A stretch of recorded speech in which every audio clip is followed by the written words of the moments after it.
A Different World reboot. I'm very interested in this. Supposedly Netflix is handling this. Is that correct? Yes. Reboot? Yeah. Okay, Yep. so this is a Netflix project.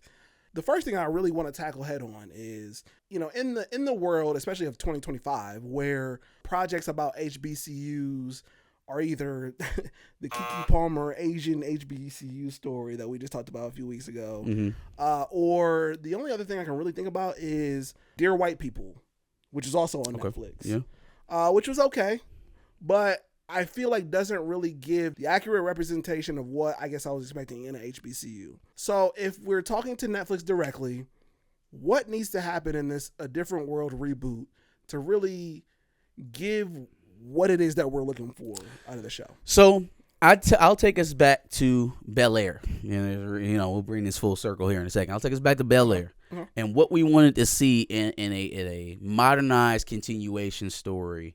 Or not even continuation, just a modernized retelling of Bel-Air, of the Fresh Prince of Bel-Air. Right away, authenticity to character and, some key storylines were popping up, right, in terms of what we wanted to see represented and followed up on. Also having pieces of the original cast involved in what's going on now, right? They've done a really good job of that. Okay. I think, 4 or 5 years later, how long has it been? Has it been 5 years? How long has that show been on? Bel-Air? Maybe like 3 years. No, it might have been 5. Writer strike and all the bullshit. Okay. All right. So 5 years later. Maybe. Or so. We see how it's played out. They're going into their fifth and final season, so they don't have to get paid residuals. I think that shit is disgusting. It's been 3 years. That's what it's all. All right. 3 years. But now that they're going into their fifth and final season, I think we could look back on it and say that they hit a lot of those keynotes. So for me, A Different World predates me just a little bit. I was watching Saturday morning cartoons while that shit was on, but it still has a part in the culture. About it. You've seen it. The characters. And so you want to see it treated with a certain amount of care.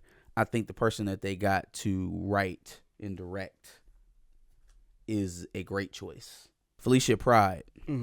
Yep. She worked on Grey's Anatomy and Bel-Air. She'll serve as she's not the director, showrunner and executive producer. Okay. Yep. So big influence. Big influence. And what I like about her, at least what I've seen of her so far, is that she's very detail oriented. She doesn't necessarily like overwrite.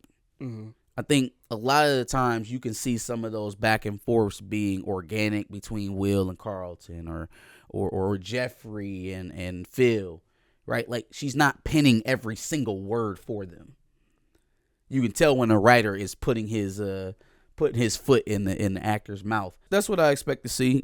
Callbacks. Let's use some of the original cast. Let's stay true to the original story, seeing that this is a continuation. I know we're going to get some very familiar, probably undertones and narratives that pop up in the show. Maybe I would like it to be light on that. Yeah, I'd like it to be light on that if I had my way. But, Mofla, I think, said in the chat that they're going to LGBTQ the hell out of this. And I don't really have a problem with them including your president LGBTQ. I don't have a problem with that. I mean, I guess there is the possibility that they could do it way too much, and I think that's what he's referring to. But like involving them in this narrative is a real thing. They're on HBCU campuses, so yeah, they definitely deserve a seat at the table. I don't have a problem with that. Just maybe, don't overdo it. Brick says he heard Debbie Allen is working on this too. That would be. I think I've heard that too. Really good addition. Yes, absolutely. Definitely need all parts of that. Pillars of Black love, Black excellence need to be involved and done in a way that feels, like you said before, a lot more real, right? Not sensationalized, not done just to check a box, but done in a very real way. It's not that hard. It's really not that tough. Give us a Black story done the right way that gives us a feeling of being accurately represented in the way that we want to see. It's bro, it really don't have to be that hard. I think, but for some reason, execs make it way too hard. I think they got this one. They got the right people in charge. Facts.